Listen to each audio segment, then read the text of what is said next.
Hi, my name is Micah, and this is the Trayvon Martin and Black Lives Matter story.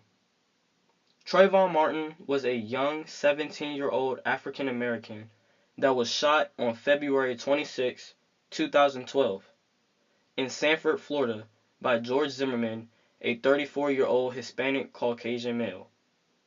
Trayvon Martin was an innocent male that was walking to his dad's house with a bag of Skittles and Arizona tea one night. The death of Trayvon Martin started the hashtag Black Lives Matter Twitter post and the Black Lives Matter movement and protest. The conflict in this story is black African Americans fighting for justice, being served for black killings by white people.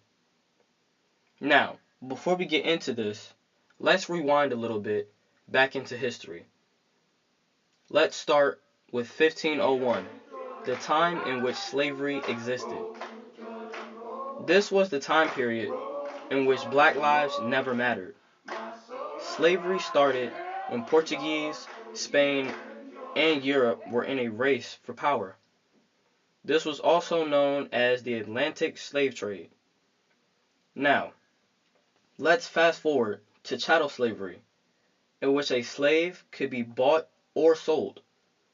Black people were considered to be 3/5 of a person, so they were never considered a full human. Still, black lives never mattered. Now, let us fast forward to the American Revolution. This was the war for the United States independence. Now remember, the United States wasn't a country yet. In this time period, black people had no rights. So still, black lives don't matter. Let's fast forward to 1776.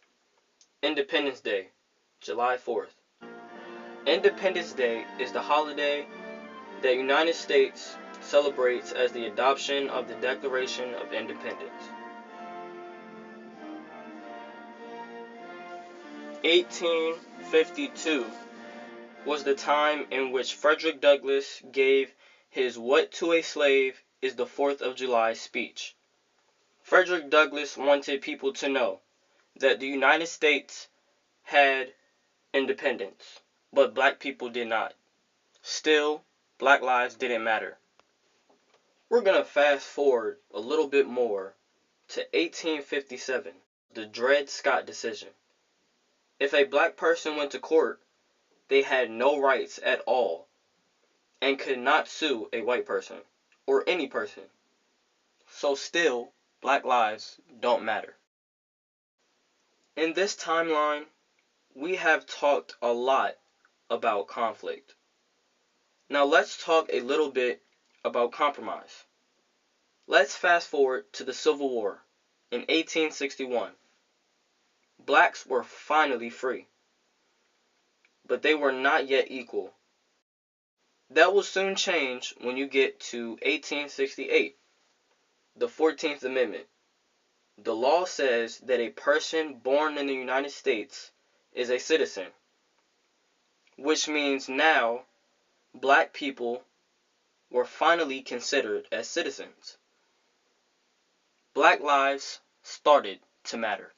And finally, we get to talk about the Civil Rights Act of 1964, which granted black people rights for the first time. The Civil Rights Act of 1964 prohibited segregation, discrimination, and public accommodations. Now, we're going to go back to my point about Trayvon Martin's death and the start of Black Lives Matter. All of the history that I have talked about is the reason for the Black Lives Matter movement. I am standing on the steps of the Supreme Court, whose motto is equal justice under the law. Black Lives Matter isn't just a hashtag. Black Lives Matter isn't just a protest. Black Lives Matter is an outcry against police brutality, against black killings, and against inequality. Let's all come together and demand equal justice under the law. Let's come together and change society. Let's be equal.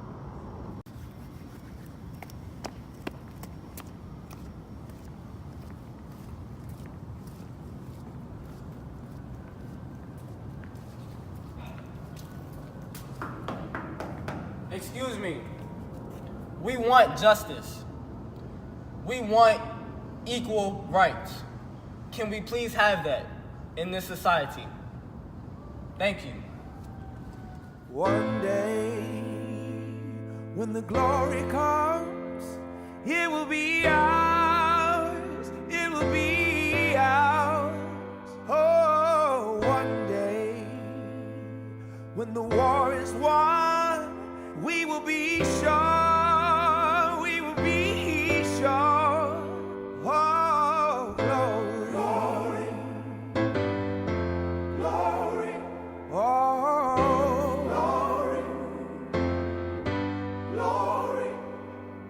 Hands to the heavens, no man, no weapon formed against, yes, glory is destined. Everyday women and men become legends. Sins that go against our skin become blessings. The movement is a rhythm to us. Freedom is like religion to us.